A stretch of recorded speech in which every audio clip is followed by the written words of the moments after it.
Interlude. A certain guild master's fall from grace.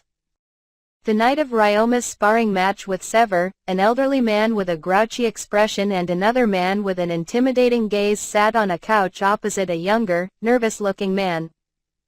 The nervous-looking man broke the heavy silence. "How can I help a pair of guild masters at this hour?" "I apologize for knocking on your door so late," said Henry of the Merchants Guild, holding his piercing gaze on the man opposite him. "There was something that we needed to verify urgently."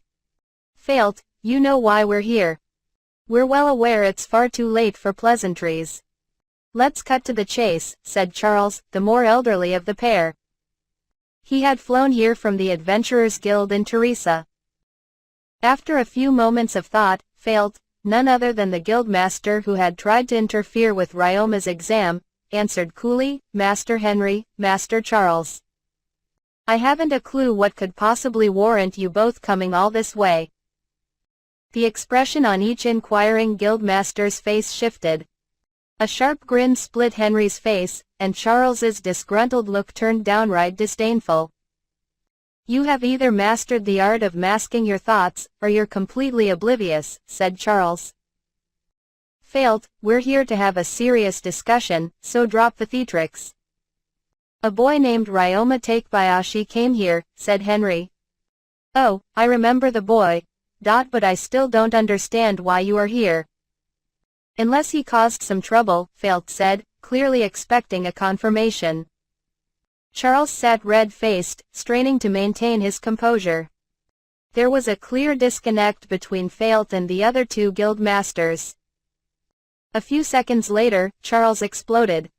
"You fool." Felt flinched, but met Charles's glare with his own in the next beat.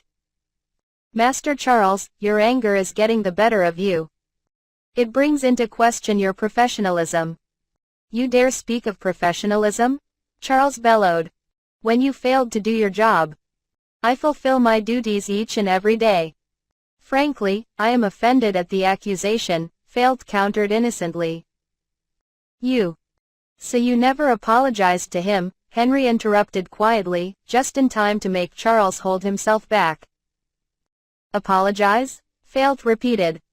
"We simply handled his case as thoroughly as we should have. I'm not sure what tall tales you were told, but his guild card was riddled with suspect information. It is part of my job to consider the possibility of fraud and conduct an interview, just as it is his job to comply to it. That much we agree on." The Merchants Guild was also suspicious when he brought in parts from monsters he claimed to have slain himself, along with loot he claimed to have taken from bandits. He must have powers that make it possible for him to complete hunts ridiculously fast. "Anyone would have doubted his story at first glance," said Henry. "I'm glad we're on the same page," Felt said. However, his story made sense. Judging from the wear and tear on the materials he presented to us, the Merchants Guild reached the conclusion that we could trust his accounts. When we followed up on this by sending word to a city listed on his records, we received plenty of information to back up his records. From these points, we think that your judgment was premature and unprofessional. We also request an explanation for how you treated the boy after the initial interview. Depending on your answer, the Merchants Guild as a whole may be forced to take action." Felt sighed as if he were growing tired of the conversation. "We followed proper procedure. He had come to take his rank advancement exam, so we allowed it. He displayed abilities that met the requirements to advance his rank, so we processed it. And I have been told that our receptionist apologized for taking up his time." "Is that all?" asked Henry. "What other procedure was called for?" "As I've explained, we simply performed our duties. If we deem it necessary, a registered adventurer is obligated to be held for an interview. There's no need to apologize for conducting one. On the contrary, we should hold our heads high for following proper protocol," Felt insisted. Henry's eyes grew cold as ice. "I see. Oh, just to be clear. I didn't come here at his request. Depending on how this conversation went, I was prepared to defend your actions. Especially since the Merchants Guild has frequent business with the Adventurers Guild when it comes to acquiring various materials and requesting guards for caravans. I believe we need each other's cooperation to maximize our profits. Felt puffed out his chest. Indeed. In that case. That is why this is such a problem. For a moment, Fail's eyes widened. How do you mean? I always run my guild by the book. Allow me to reiterate that I believe the Merchants and Adventurers Guilds form a crucial alliance. But the alliance won't stand without trust in the Adventurers Guild. Rather than treating a member based on preconceived notions, I wanted you to conduct a proper investigation, and when you were proven wrong, to offer a proper apology. Without those things, you will find that trust in your guild quickly waning, Henry continued. Felt masked his brief astonishment with a scoff. In other words, I should have bent the rules in the face of authority? Master Felt, that is not at all what we are talking about. I was speaking of how your guild treated an adventurer, and how trust in your guild will be affected by it. The fact that he is employed by a duke has no relevance. Henry was ready to give up on this conversation altogether. Then Charles said, Master Henry is right. You act as if the idea of folding in the face of the duke's authority is preposterous, when you did exactly that. I've heard you permitted the exam just as soon as Ryoma mentioned Duke Jamil. He just so happened to mention the Duke's name as I was making the decision to put his abilities to the test. The mention had no bearing on my actions, said Felt. You have the gall to. Just so you know, that boy came to my guild this evening. With the former Duke, the former captain of the Knight's Order, and the Death's Shadow. Even you must understand what that means, Charles demanded. For the first time, Feld's mask of impunity crumbled. The Duke is really behind him. And the Jamils took action over this trifle of a matter? They ran into each other and Teresa, I've been told. Who knows how much of that is true, but the three I just mentioned did come to my guild together, and each of them vouched for the boy's abilities. That's why I came to talk to you right away. I even used the space spellcaster I keep on retainer for emergencies. Charles went on to relay what Ryoma had done after receiving his guild card, and that they had visited the guild in Teresa to verify Ryoma's card. The boy was concerned that some trap or false information had been planted in his card. Evidently he also left the city by space magic to avoid anyone following him. This may be a trifle to you, but how you and your guild treated that boy made him suspect those things. Even if the Duke weren't involved, treating adventurers like this would drive a detrimental wedge between your guild and its members. My guild's the westernmost in the country. If some trouble comes over the border we can't deal with alone, you're the one I'm coming to for help.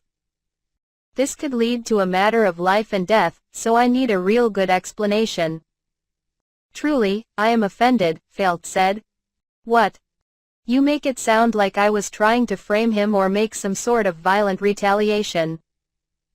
I would never take such actions, nor have I done anything that warrants such an accusation. It sounds like the boy is greatly exaggerating what happened here, or is paranoid enough to believe all that. Typical adventurer. The ones who act like they're heroes over the smallest achievements are the ones who don't have the guts when push comes to shove. Henry was lost for words, while Charles almost looked like something had finally clicked. The room was so utterly silent that the flickering of the lamps was audible. First Felt, then the others, noticed someone outside the room. A voice could just be heard beyond the walls. Let me through. I gotta talk some sense into that guy. What's this about? My staff are well aware that I am meeting with guests right now. Excuse me, Felt said, but before he could stand, the speaker burst into the room. There you are, shouted a man of pure muscle. What is the meaning of this? Felt asked. Brian, you can't. Several guild workers took turns trying to pull Brian out of the room to no avail. I am in a meeting. Get out, Felt shouted. I don't give a crap. You're docking my pay? You owe me a damn explanation, Brian demanded. Someone get him out of here, Felt continued. I'm sorry, he's too strong. We can't subdue him. The note says you're punishing me because I had a bad attitude with that kid? You told me to do that. How do you expect me to accept being fired for following your orders? Take it back. Kid. Does he mean? Henry turned to Charles. Brian, is it? Were you the administrator for Ryoma Takebayashi's exam? Charles asked. Huh? Yeah, I was. So what? Tell me what happened. I'm Charles, Guildmaster of the Teresa Adventurers Guild. And I'm requesting you as a witness. You won't object, will you, Felt, if you didn't do anything wrong? As you wish, but nothing will change. Both my handling of Ryoma Takebayashi and disciplinary action against Brian were by protocol, Felt said. Then you oughta dock your own pay. Brian bellowed. Brian, this is a diplomatic meeting, Felt said. As I've told Master Charles, shouting your point does not make it more valid. Besides, everyone here is a guildmaster. You forget your place. If you keep talking, Brian started. Hold it, Charles shouted, silencing both Felt and Brian for a moment. Felt, shut up for a minute. And Brian, I know how infuriating this guy is, trust me. But we'll only go in circles if we keep giving him bait. Can you pretend he's not here and tell us what happened? All right, fine, Brian agreed. Like I was saying, I came up here after I got this. Having regained some composure, Brian presented Charles with a piece of paper he had been holding in his fist. It was a notification of docked pay and punitive measures, as well as a summary of the events that had led to the decision. While acting as administrator of the rank advancement exam issued by the Guild, the employee above engaged in actions that infringed on the dignity of the test taker, as well as actions damaging to the integrity of the Guild. As a result, the following disciplinary actions are issued against the employee. Henry read. Yeah. I did have an attitude when I tested the kid, I'll admit that. But only because he told me some kid backed by nobility was trying to advance his rank with fraudulent records. Brian glowered at Felt like he couldn't wait to lay his hands on him. Of course, I don't deny the idea ticked me off personally. But more than that, I was thinking about how C rank marks an adventurer as self-reliant. Starting at C rank, adventurers can take on more quests, and considerably more difficult ones, at that. They can take on jobs where they have to be responsible for multiple lower-rank adventurers. What if someone who didn't deserve the rank became a leader like that? Taking on a quest you can't handle and dying all on your own is one thing, but I thought he might put others in danger. Brian continued, growing more agitated as he spoke. As an admin of the exam, as an adventurer, I couldn't let that happen. I wouldn't have hesitated to incapacitate the kid through the exam if that meant protecting other adventurers. I even thought that might have been the best outcome for the kid. Like I said, my emotions played a big role in my actions. But those thoughts had already crossed my mind as soon as you told me about the kid, and I told you exactly what I was going to do. And you said nothing. You're just as responsible as I am, Brian shouted, more emotional than ever. Felt remained unbothered by his words, and just let out a long sigh. There seems to have been a misunderstanding. Misunderstanding? Repeated Brian. I only relayed the possibility of fraudulent activity, not that I was convinced of it. In fact, precisely because of that possibility, I told you to take extra care as administrator to assess the boy's strength. I only asked you to serve as administrator because I lack the necessary combat knowledge to do so myself. Still, we need to issue an appropriate exam and determine if an adventurer is ready for their next rank. That's why I trust adventurers like you to handle these exams. Of course, I, too, have no tolerance for fraud, so I understand your personal frustrations about it. Still, those emotions should not affect your work. No matter the circumstances surrounding the test taker, you needed to administer an unbiased exam. Since I trusted you to do so, I thought you would act with integrity during the exam, even if you had personal misgivings about the test taker. Unfortunately, you did not do so. That is what led to your disciplinary action. I'm sure you understand. Field's eloquent defense only managed to widen the chasm between him and the others in the room. Yeah, I get it. You're saying I did all that of my own volition and that you're not responsible, Brian said. That is not the case, Felt said. Some blame falls on the guild at large, for appointing you as administrator. In the future, we will review the contents of each exam, as well as provide rigorous training for exam procedure. Naturally, you will be required to undergo this training as well. This disciplinary action is a warning. If you fail to conduct exams according to protocol again, we will have to forego renewing your contract. So, I'm done, Brian said. What? To Field's surprise, Brian simply turned to leave. He was so quiet and emotionless that he seemed nothing at all like the man who had barged into the room just moments ago. The job wasn't bad, but I'm done working for you. No need to wait for my contract to expire. I'll walk out now. You won't miss a guy who can barely administer an exam, will you? I see. Then please fill out the paperwork downstairs.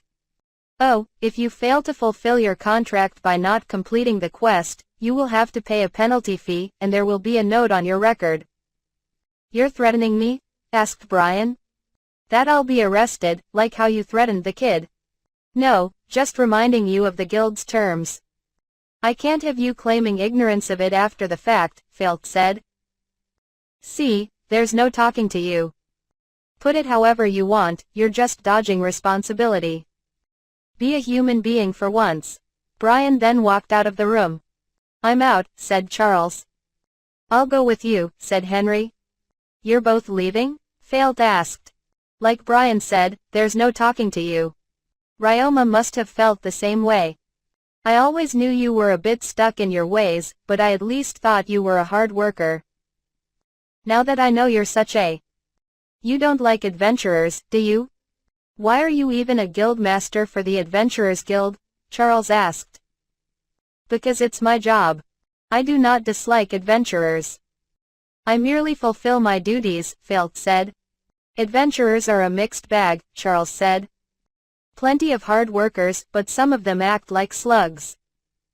It sucks, but there's more than a fair share of them who don't treat guild employees with respect. I can't imagine what you've been through to make it to guildmaster without any experience in the field. Still, there's no way someone who can't sympathize with an adventurer, much less respect them, is any good at being a guildmaster. I will make a report of this to headquarters and request that you're dismissed from your position. Be ready. Wait. What do you mean by that? What did I do wrong? Felt called out, clearly unnerved by the threat of specific action against him. Master Felt, I have no intention to sever relations between the merchants and adventurers guilds. However, I do need to rethink the nature of our relationship. As long as you are the one in charge of the guild, I can't trust you or the Adventurers Guild as business partners, Henry said. Charles and Henry walked out of the room, ignoring Feld's pleas. Left alone in the room, Feld crossed his arms, drew in a deep breath, and started blurting out the thoughts he had kept to himself during the meeting. They barge in at this hour and think they can accuse me of. Master Charles is just some adventurer who got lucky, after all. But for Master Henry to go so far as to... I only followed protocol. I know. The receptionist must have lied about something. I wasn't made aware of some crucial detail. Now it all makes sense. No matter how much Felt reflected on the meeting, the idea of admitting guilt never crossed his mind. The guildmaster swiftly called for the receptionist who'd handled Ryoma's guild card. Failed's mental gymnastics and the lengths he was going to justify himself would come back to bite him, and sooner than expected. Asterisk asterisk asterisk asterisk asterisk asterisk asterisk.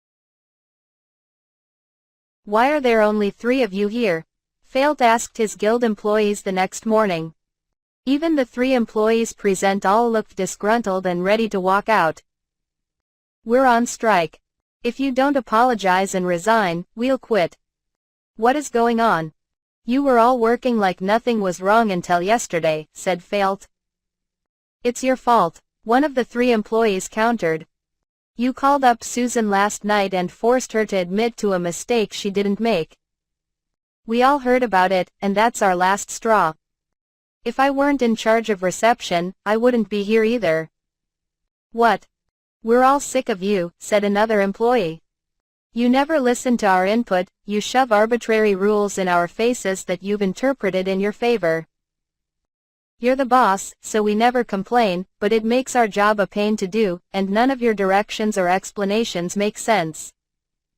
We're all fed up. It's just risen to the surface now because of what's happened these past few days. If you had complaints, you should have brought them up. Failt yelled. If you had, I could have considered them. Instead of making any effort to better your environment, you're all going to quit? I can't even run the guild like this. You have 2 options, said the 3rd employee. Shut down the branch, or keep it running all on your own. Us 3 are only here as representatives of the strike. We're not here to work. If you want to fire us, go right ahead. Just so you know, the merchants heard all about what happened through their guild, and Brian quitting the guild is the talk of every bar in the city. There's no way to cover this up. We couldn't do anything about it anymore if we wanted to, said the head receptionist. From what I've heard, a good number of adventurers are leaving the city. I don't know what will happen next, but it'll be rough. If you plan to hold on to your position as guildmaster, you have a lot of work to do. With that, the receptionist and manager left, apparently having said everything they wanted to say. Vice Guildmaster. You won't replace me, Failt said. This will only hurt the guild, and you will be held responsible for it too. I told you, I'm ready to quit.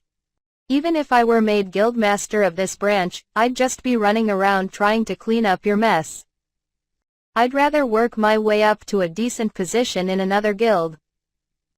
Besides, you only became guildmaster in the first place because we're a small town in the middle of nowhere. You didn't transfer here by choice. How dare you? There's no difference in status among guild branches. With that kind of mindset, you can save your empty lecture, said the vice guildmaster. Unlike you, who has nothing but experience on paper, I know I have enough practical skills to get by elsewhere. Even if I never work for an adventurer's guild again, I won't have trouble making a living. I'll get going now. Oh, one more thing.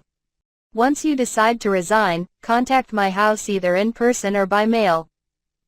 As soon as you announce your resignation, we can start running the guild again with any employees who wish to do so. Now truly alone, Failt was notified by a messenger from the Adventurers Guild headquarters that his guildmaster privileges were suspended. Then he was brought into headquarters. Whatever Failt did for the remainder of his life, no stories would be told about it.